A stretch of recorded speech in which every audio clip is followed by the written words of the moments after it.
الله أكبر الله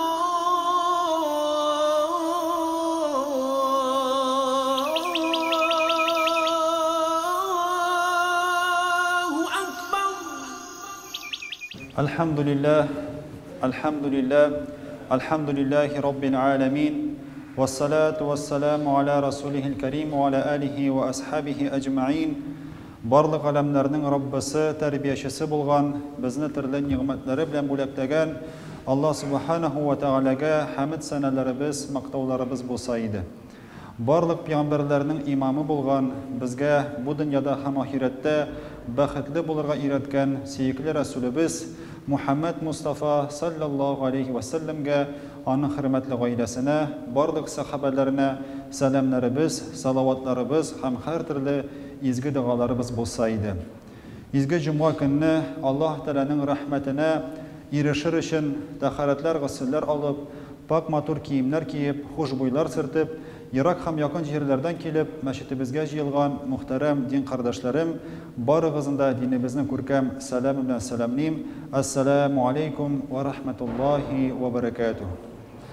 Аллаһ Тәгалә барчабызга да үзенең шексез сәламын, рәхмәтен һәм бәрәкәтен ирештерсә иде. Аллаһ Раббыбыз изге җомга көнне кылган дуаларыбызны, изге гамәл гыйбадәтләребезне кабуллардан кылса иде. Ике җомга арасында фани дөньядан мәңгелек ахирәт тормышына күчкән туган һәм дин кардәшләребезне Аллаһ Тәгалә гафу итеп, аларның рухларын шат кылса иде.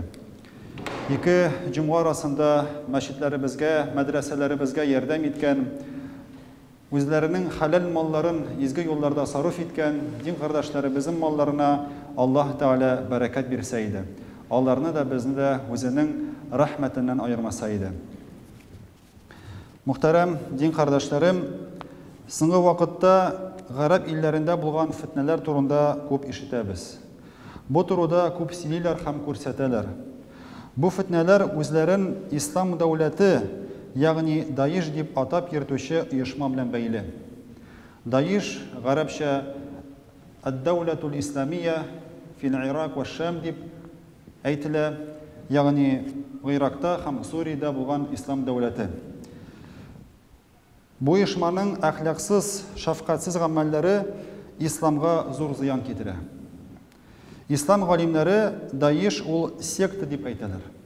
Аны ислам дәүләте дип атарга ярамый. Даиш тарафдарларының гамәлләре аркасында кайбер кешеләр мусламаннар турында начар фикер йөртәләр. Мусламаннар явыз, кыргый, әхлаксыз дип әйтәләр.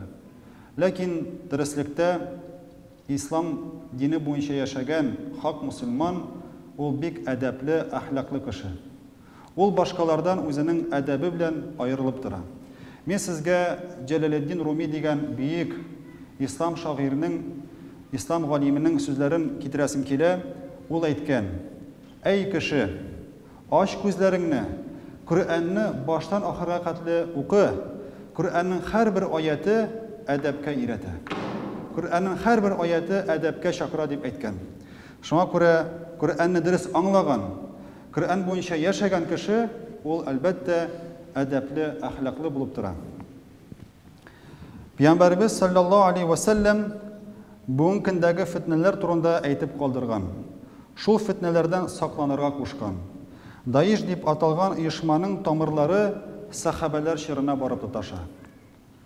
Бүген көндәге Даиш тарафдарларының гамәлләре сахабәләрнең чорына барып тоташа.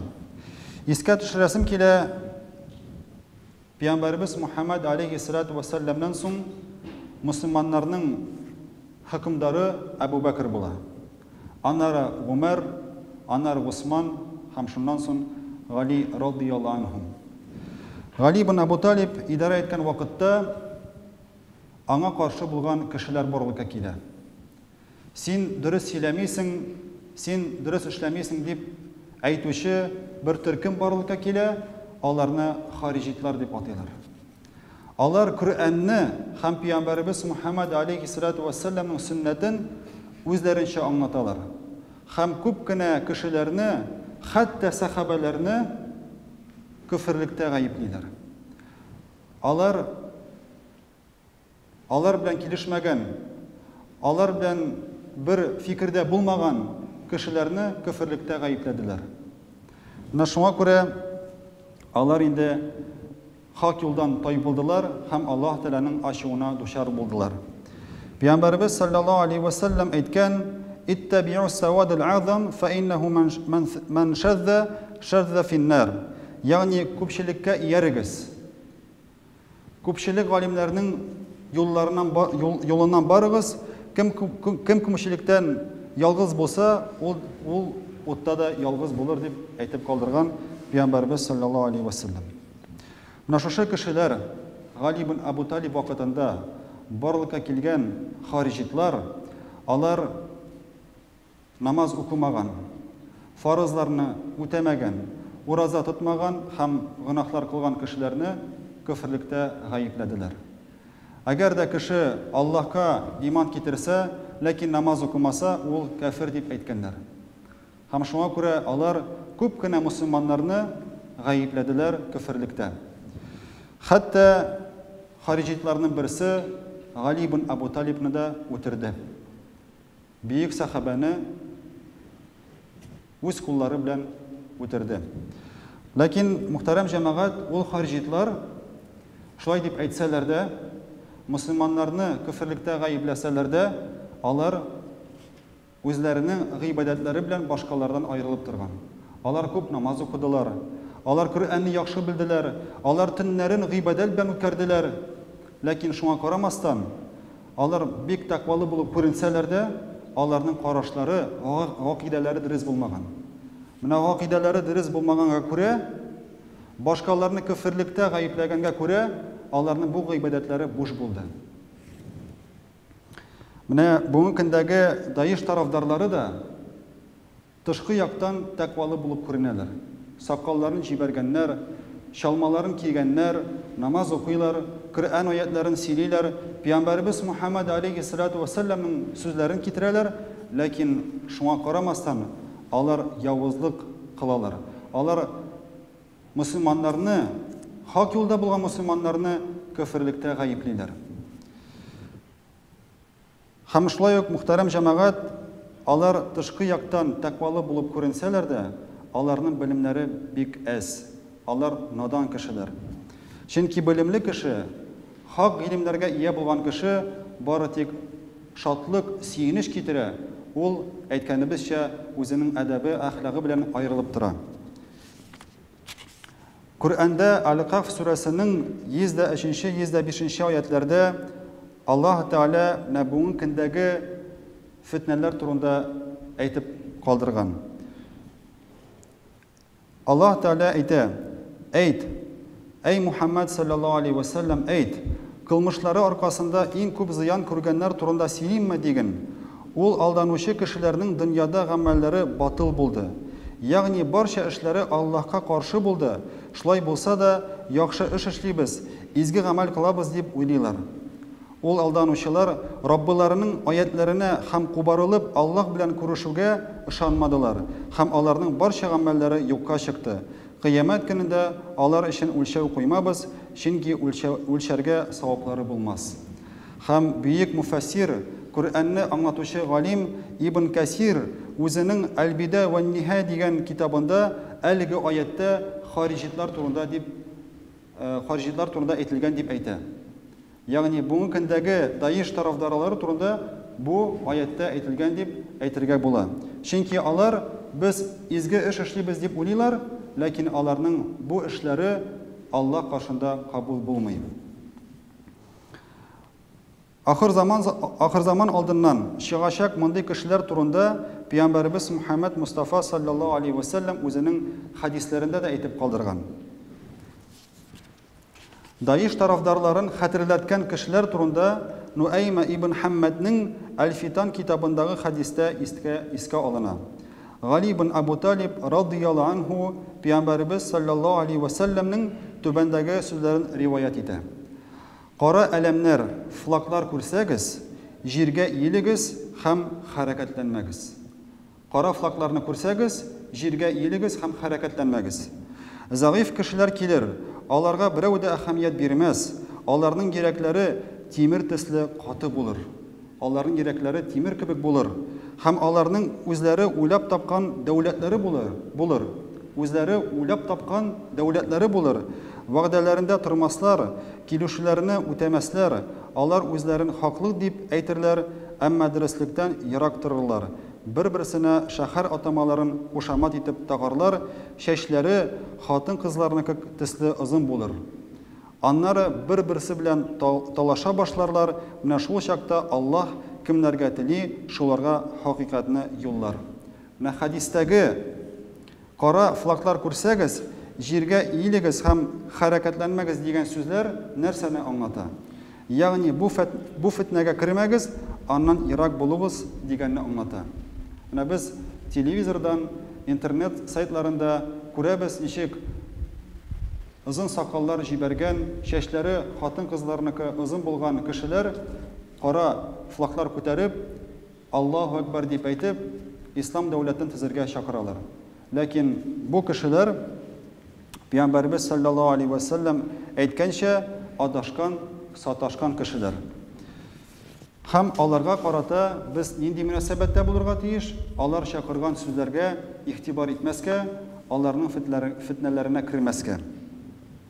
Әлбәттә, без моның хакында бигрәк тә максимализм белән интеккән һәм хикмәт җитмәгән мусламан яшьләре белеп торырга тиеш. Бу хакта бигрәк тә мусламан яшьләре белеп торырга тиешләр, чөнки әйткәнебезчә, ул кешеләр бик матур сөйлиләр. Алар гарәпчә аятлар, хадислар китерәләр һәм белемнәре җитмәгән яшьләр аларга иярергә мөмкиннәр. Чөнки белемсезлек шундый юлларга китерергә мөмкин. Шулай ук югарыда әйтелгәннәрне ныгытучы тагын бер хадис бар. Гали ибн Абу Талиб сүзләреннән Пәйгамбәрбез саллаллаһу алейхи ва саллямның түбәндәге сүзләре риваят ителә. Ахыр заманда акылсыз яшьләрдән торган төркем барлыкка килер. Алар Пәйгамбәрбез саллаллаһу алейхи ва саллям сүзләрен сөйләрләр, Коръән укырлар, әмма сүзләре тамак төбеннән узмас һәм үзләре исламнан җәядән атылган ук төсле очып чыгарлар. Җәядән кебек очарлар. Юлыгызда очрасалар, алар юкка чыкканчы көрәшегез дип әйткән Пәйгамбәрбез саллаллаһу алейхи ва саллям. Бу хадисны Имам Бухари һәм Имам Муслим риваят итәләр. Даиш тарафдарларына охшаган кешеләр турында башка хадисләрдә дә әйтелә. Искә төшерәсем килә. 2014 елда бөтен дөньядагы якынча 120 мөселман галиме Даиш төркемендә сугышучыларга һәм аларга иярүчеләргә язылган ачык хатка кул куелды. Моның белән әлеге төркемнең ислам дине белән бернинди дә уртаклыгы булмавын һәм мөселманнарның яшәү рәвешен хурлауларын белдерде. Мөхтәрәм дин кардәшләрем, сезгә җихад сүзен аңлатып китәсем килә. Шушы сүзнең мәгънәсен янә искә төшерәсем килә. Җихад гарәп сүзеннән Аллаһ юлында көч кую дигәнне аңлата. Әгәр дә русча тәрҗемә итсәк бу сүзне усердие, старание дип тәрҗемә ителә. Һәм гадәттә җихад кораллы көрәш белән чагыштырыла. Җихад ул корал белән көрәшү дип аңлаталар. Ләкин бу сүзнең мәгънәсе тирәнрәк. Җихад ул Аллаһ юлында тырышу, ягъни үзеңне камилләштерү, үз хаталарыңны төзәтү дигәнне аңлата. Үз нәфсеңне тәрбияләү дигәнне аңлата. Менә иң беренче мәгънә шул булып тора бүгенге көндә. Ягъни һәрбер мөселман үз-үзе белән җихад кылырга тиеш. Корал тотып сугышу агрессия вакытында гына рөхсәт ителгән. Мөселман бер кашанда корал тотып исламга чакырга тиеш түгел. Һәм кайбер кешеләр әйтәләр, менә Пәйгамбәрбез Мөхәммәд Мустафа саллаллаһу алейхи ва саллям һәм аның сахабалары корал тотып исламны таратканнар, дәүләт төзегәннәр диләр. Ләкин бу сүзләр дөреслеккә туры килми. Пәйгамбәрбез саллаллаһу алейхи ва саллям корал күтәргән бары тик агрессия булган вакытында. Аңа каршы сугышканда гына ул Аллаһның әмере белән үз дәүләтен, ягъни үз гаиләсен һәм башка мөселманнарның, сахабаларның гаиләләрен, малларын саклау өчен инде шул сугышка корал күтәреп барган. Башка вакытта корал күтәрергә ярамый. Аллаһ Раббыбыз үзенең изге китабында безгә өйрәтә, ничек без башка диндә булучылар белән, башка юлларда булган кешеләр белән нинди мөнәсәбәттә булырга тиешлеген өйрәтә. Аузу биллаһи минаш шайтанир раҗим. لا ينهاكم الله عن الذين لم يقاتلوكم في الدين ولم يخرجوكم من دياركم أن تبروهم وتقسطوا إليهم إن الله يحب المقسطين. Yani İslam dinine karşı sizin bilen suğuşmagan, hem sizin yurtlarınızdan kuvup çıkarmagan kişiler bilen yaxşı muamelede buludan, hem alarga gadillik kılıdan Allah sizden tıymayı. Allah gadil bulganlarını siyadır. Mumtahina suresi 8. ayet. Naşuşu ayetten görüngence biz bütün kişiler bilen, ol kişiler nindigine dinde bolsalar da, nindigine milletten bolsalar da biz bütün kişiler bilen kurken muamelede bulurga tiyir. Gerçi ol kafir, günahka batkan kişi bolsa da biz ana kurken münasebet göstertirge tiyir. Allah Teala'nın tübendeki ayetin istatotayık. Allah Rabbimiz ayta, agar birov kishi o'tirmagan kishini yoki yer ustida buzuqlik qilmagan kishini o'tirsa, haqsiz ravishda bir kishini o'tirsa, butun kishilarni o'tirgan kabi bo'lar. Bir kishini o'limdan qutqarsa, butun kishilarni o'limdan qutqargan kabi bo'lar. Al-Maida surasining 5-oyat. Mana shu oyatdan biz ko'ramiz, nechik Alloh taolo kishi umrin saqlarga, qadrlarga qo'sha. Qarag'iz, Allah Teala nechik ayta, agar da bir kishini g'aybsiz, bir kishini haqsiz ravishda o'tirsang, butun kishilikni o'tirgan kabi bo'larsan deydi Alloh Teala. Bir kishini qutqarsang, o'limdan qutqarsang, butun kishilikni qutqargan kabi bo'larsan deb ayta Alloh Rabbimiz. İslamni taratu iriksizlab suğuş alımları kullanıp başkalarına tiyiş tugil. Allah Teala İslamni taratu, İslamni anlatu, İslamni kursatu yolların anlata özünün kitabında. Hem iki tip kagide var. İslamni taratkanda iki tip kagideni o'targa kerak. Birinchi kagide Nahl surasının 125. oyatında aytila. A'udhu billahi mineşşeytanirracim. Ud'u ila sabili rabbika bil hikmeti vel mev'izatil hasana vecadilhum billati hiye ahsan. Yani Rabbin yoluna hikmet bilen hem matur ugut nasihatler bilen şakır. Allah bilen bik de güzel ravişte bahasleş. Hikmet hem matur ugut nasihat bilen şakır diye Allah Teala. Hem ikinci kagide Al-Baqara surasının 256. ayetinde aytilgan. A'udhu billahi mineşşeytanirracim. La ikraha fid din. Qad tebayyana rushdu minel gayyi. Yani dinge kışlav yok. Lakin endev ham iratu var. Dinge kışlav yok, iratu ham endev var. Ne bu iki kagideni isten çıkarmasak idi. Birincisi, İslam'a şakırganda kışlav yok. Bunun açık misalı Al-Baqara surasının 256. ayeti. Hem ikincisi, İslam'a şakırı hikmetler bilen hem matur ugut nasihatler bilen bulurga tiyiş. Muhterem cemaat, halifet tüzü Müslümanın tıp buruşu tugil. Allah Teala Kur'an'da hem Peygamberimiz Muhammed Mustafa sallallahu aleyhi ve sellem özünün hadislerinde halifet tüzüge şakırmay. Andi hadis yok. Halifet tüzügüz, halifetini yasağız diyen hadisler yok. Biz tıp iktibarımızı siyasetke tugil, öz köngüllerimizge, kalplerimizge birge tiyiş. Resul Akram sallallahu aleyhi ve sellem aytgan, İnna Allah la yanzuru ila suvarikum ve amwalikum, velakin yanzuru ila kulubikum ve a'malikum. Yani Allah Teala sizin tışkı kıyafetinizge, hem mallarınızga qaramay, Allah Teala sizin kalpleringizge, hem amelleringizge qaray. İkinci hadis şerifte bulay deb aytilgan, biligiz, kishi tanida bir it kesagi bor, agar da u salomat bo'lsa, butun tan salomat bo'lar. Butun jamiyat salomat bo'lar. Әгәр дә ул авыру булса, бөтен тән авыру булыр. Белегез ки, ул ит кисәге калептер дип әйткән Пәйгамбәрбез саллаллаһу алейхи ва саллям. Бу хадисларны Имам Бухари һәм Муслим китерә. Бу хадислардан күренгәнчә, динебез калепкә зур әһәмият бирә. Аңа игътибарлы булырга буйыра. Һәр мусульман үз калебенә хуҗа булырга тиеш. Калепләребезне сафландыру һәрбер мусульманның изге бурычы. Менә шушы фитнәләрдән ярак булыр өчен безгә үз гыйлемнәребезне арттырырга кирәк. Һәм шушы гыйлемнәрне балаларыбызга ирештерергә кирәк. Алхамдулилlah, бүгенге көндә күп кенә мәчетләрдә җәйге дәресләр алып барыла. Менә безнең мәчеттә дә кыз балалар өчен җәйге дәресләр дәвам итә. Иртәгә инде иншалла ахыргы дәресләр булачак. 25-ннән без ир балалар өчен шушы дәресләрне ачып җибәргә ниятлибез.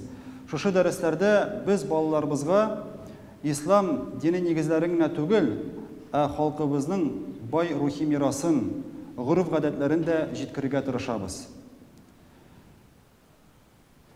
Шуңа күрә дини дәресләрдән тыш без балаларыбыз белән төрле музейларга барабыз, төрле шәхесләр белән очрашулар уздырабыз. Һәм алхамдулилlah, балалар бик яратып йөриләр, ата-аналар рәхмәт сүзләрен җиткерәләр. Һәм елдан ел балаларның саны арта бара. Менә сезгә мин инде чакырасым килә шушы дәресләргә үз балаларыгызны, аныкларыгызны китерсәгез иде.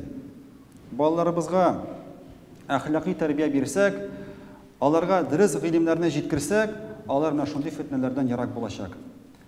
Бүгенге көндә мәгълүматны алу ысуллары бик күп. Мәгълүматны алу мөмкинлекләре бик күп. Без игътибар итәргә тиеш, безнең балаларыбыз нинди мәгълүматларны алалар һәм кайдан алалар? Кемнәр белән аралашалар? Нинди сайтларга керәләр? Менә шул нәрсәләргә без игътибарлы булсак иде һәм балаларыбызны мәчетләргә йөртсәк иде, аларга динебезнең кыйммәтләрен җиткерсәк иде. Шул вакытта алар бер кашан да адашмаячаклар. Дөрес гыйлемләрне алсалар, аларның киләчәге өчен без борчылмасак та була. Аллаһ Тәгалә һәр кайсыбызны да үз рәхмәтенә айырмаса иде, ил көннәребезгә иминлек, тынычлык бирсә иде.